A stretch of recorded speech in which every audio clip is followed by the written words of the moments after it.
ఈ డినామినేషన్లు. ఏమండి, నేను రాత్రి చెప్పానే, వాక్యం ఏం చెప్పినా వాక్యము ఎంత సరిపోల్చుకోవాలా? బైబిల్ ఏం చెప్తుంది? వాక్యము సరిపోల్చుకోవాలా? అయితే ఈనాడు క్రైస్తవం ఎలా ఉంది? వాక్యము నేను వెళ్ళే సంఘము, వాక్యము మాకు బోధించే పాస్టర్ గారు, వాక్యము మా డినామినేషన్, దీంతో పోల్చుకున్నారు ఈ రోజున. అది తప్పది. అందుకే ఈనాడు క్రైస్తవ్యానికి విలువ లేకుండా పోతుంది. సత్యాన్ని అంగీకరించని వారుగా ఉన్నారు విశ్వాసులు. అందుకే దేవుని దాహం ఇంకా తీరలేదు అని ఇంకా ఆలస్యం చేస్తారు. ఎందుకు? అందరూ అంతటా మారు మనసు పొందాలని ఉన్నారు చాలా మంది. కానీ మారు మనసు పొందాల్సిన ఎవరంటే క్రైస్తవులే. అన్ని సంఘం పక్కన పెడదాం. ముందు క్రైస్తవుడికే మారు మనసు లేదు. కారణం ఏంటి? వారు వాక్యానుసారంగా జీవించట్లేదు. అందుకే ప్రభు చెప్పాడు, ఇక్కడ అందరూ కూడా ఒకే ఆహారము భుజించారు. చదవమ్మా. అందరూ ఆత్మ సంబంధమైన ఒకే పానీయమును పానం చేసిరి.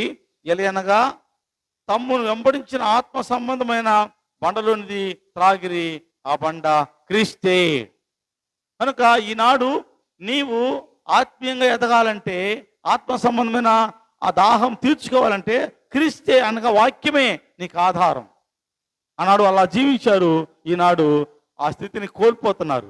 ఎవరికి వారే ఏదో క్రియలు చేస్తున్నారు. అదేమంటే మా సంఘానికి, మా డినామినేషన్గా సరిపోయింది అనుకుంటున్నారు. ఏదో చేయడము, ఏదో ఆచరించడము, మేము ఆచరించే సంఘానికి అది సూట్ అవుద్ది.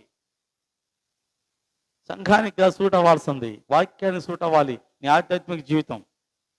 నువ్వేమీ కాపాడుకోవాలంటే ఆత్మీయ జీవితాన్ని కాపాడుకోవాలి. ఎలా కాపాడుకుంటావు? వాక్యానుసారంగా జీవిస్తే. నీ యొక్క ప్రతి కదలిక, ప్రతి నడవడిక, ప్రతి అలవాటు, ప్రతి మాట, ప్రతి క్రియ వాక్యానికి అనుబంధంగా ఉండాలి, వాక్యానికి అనుకూలంగా ఉండాలి.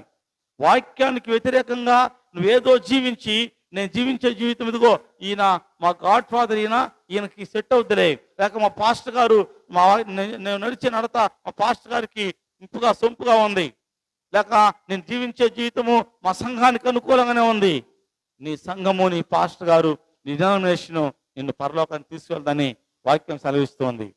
చివరి దినాల్లో ఉన్నాం, రాకడ దినాల్లో ఉన్నాం. ఎక్కడ పెట్టినా విస్తృతంగా సాతాను కార్యం జరిగిస్తూ ఉన్నాడు. అర్థం కావట్లేదు, చాలా మందికి అర్థం కావటం లేదు. ఏదో తిన్నామా, పడుకున్నామా, తెల్లారింది అనే నినాదంలో ఉన్నారు తప్ప ఏది సత్యమా, ప్రభు ఏం కోరాడా, రాక సిద్ధంగా ఉంది అన్న ఆలోచన లేదు. కొంతమంది చెప్తూ ఉంటే అవహేళనగా ఉంది. కొందరు చెప్తుంటే నాలాంటి వాళ్ళు అవహేళనగా ఉంది. అప్పుడు